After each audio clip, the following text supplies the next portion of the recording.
Hey guys, welcome to कंचन की classes. मैं कंचन आपके लिए लाई हूँ 10 कदम सीरीज, जहां आप सीखते हैं 10 यूनिक सेंटेंसेस, वो भी बहुत ही कम समय में।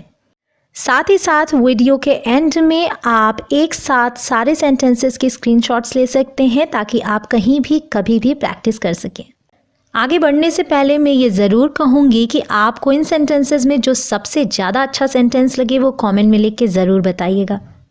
सबसे पहले आप सीखेंगे एक आंख से सबको देखना। इसकी इंग्लिश, एक आंख से देखने का मतलब ये नहीं है कि आपने एक आंख बंद करके एक आंख से देखा। इसका मतलब है कि सबको एक बराबर देखना, एक जैसा देखना। तो सेंटेंस है, आप एक आंख से सबको क्यों नहीं देखते? Why don't you treat one and all alike? Why don't you treat one and all alike? एक आंख से सबको देखने की इंग्लिश हुई to treat one and all alike। तुम दोनों एक जैसे दिखते हो। You both look alike। You both look alike या फिर both of you look alike। alike का मतलब होता है एक जैसा। फिर आप कहते हैं हम जुड़वा हैं। We are twins। We are twins। Twin का मतलब होता है जुड़वा। यहाँ पे twins बोला, दैट्स प्लूरल, क्योंकि आपने यूज़ किया we। अगर आपको बोलना है मेरी एक जुड़वा बहन है या मेरा एक जुड़वा भाई है, तो आप बोलेंगे I have a twin sister. I have a twin sister या फिर I have a twin brother. I have a twin brother. कई बार आप बोलते हैं वह मेरा हमशक्ल है, तो उसे आप बोलेंगे he is my look alike. He is my look alike. जब दो लोगों की शक्ल बहुत ज़्यादा मिलती है, जिसे हम शक्ल बोलते हैं, उसे आप इंग्लिश में लुक अलाइक बोल सकते हैं। कई बार कई सेलिब्रिटीज़ के हम शक्ल मिल जाते हैं, तो आपको जैसे बोलना है वह अजय देवगन जैसा दिखता है या वह अजय देवगन का हम शक्ल है। इसे आप बोलेंगे he is an Ajay Devgan look alike. He is an Ajay Devgan look alike. या फिर आप बोलते हैं वो काजोल की हम शक्ल है, तो आप बोलेंगे she is a Kajol look alike. She is a Kajol look alike. ठंड आ गई है तो आप स्वेटर वगैरह बुनते होंगे, तो बुनना की इंग्लिश है निट। निट में स्पेलिंग है KNIT, लेकिन के साइलेंट है, तो आप इसे बोलेंगे निट। मैं स्वेटर बुन रही हूँ। I am knitting a sweater. I am knitting a sweater. ये स्वेटर बुनने में कितने गोले ऊन लगे? How many balls of wool did you need to knit this sweater? How many balls of wool did you need to knit this sweater?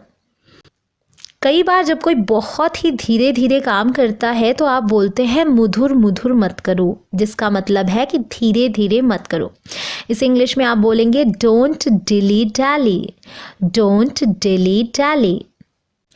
Dili dally का मतलब है बहुत ही धीरे काम करना या फिर कोई निर्णय लेने में देरी करना। चूड़ी को इंग्लिश में बैंगल बोलते हैं। ये तो बहुत ही आसान है, सबको पता है। अगर आपको कहना है एक चूड़ी पहन लो, तो आप बोलेंगे put on a bangle. Put on a bangle. लेकिन जो सलवार या पायजामे की चूड़ियाँ होती हैं, उसे इंग्लिश में क्या बोलेंगे, क्या आपको पता है? मैं बताती हूँ। उसे इंग्लिश में बोलते हैं पक। PUCKER, पक। पायजामे की चूड़ियाँ, पकर्स ऑफ पायजामाज। पकर्स ऑफ पायजामाज। पायजामा को इंग्लिश में पायजामाज या फिर पजामाज बोलते हैं। ये इंग्लिश में हमेशा प्लूरल होता है क्योंकि 2 पैर होते हैं इनमें। मैंने पहले भी बताया है, पैंट को हम हिंदी में पैंट बोलते हैं लेकिन इंग्लिश में पैंट्स। ट्राउज़र को हिंदी में ट्राउज़र लेकिन इंग्लिश में ट्राउज़र्स। उसी तरीके से जीन्स को तो हम हिंदी में भी जीन्स बोलते हैं और इंग्लिश में भी जीन्स बोलते हैं। तो उसके पीछे रीज़न यही है क्योंकि इसमें 2 पैर होते हैं, तो ये हमेशा प्लूरल में होते हैं। पक नाउन भी है और वर्ब भी। तो आप अगर बोलते पायजामे की चूड़ियाँ बना लो, तो आप बोल सकते हैं pucker your pajamas। pucker your pajamas। या फिर आप बोलते हैं पायजामे की चूड़ियाँ ठीक कर लो, तो you can say set the puckers of your pajamas। set the puckers of your pajamas। Alright guys, that's all for today। I hope कि आपको यूनिक सेंटेंसेस ज़रूर पसंद आए होंगे। मैं पूरी कोशिश करती हूँ कि मैं आपको डेली यूज सेंटेंसेस दे सकूँ जो आपकी डेली इंग्लिश को इम्प्रूव कर सके।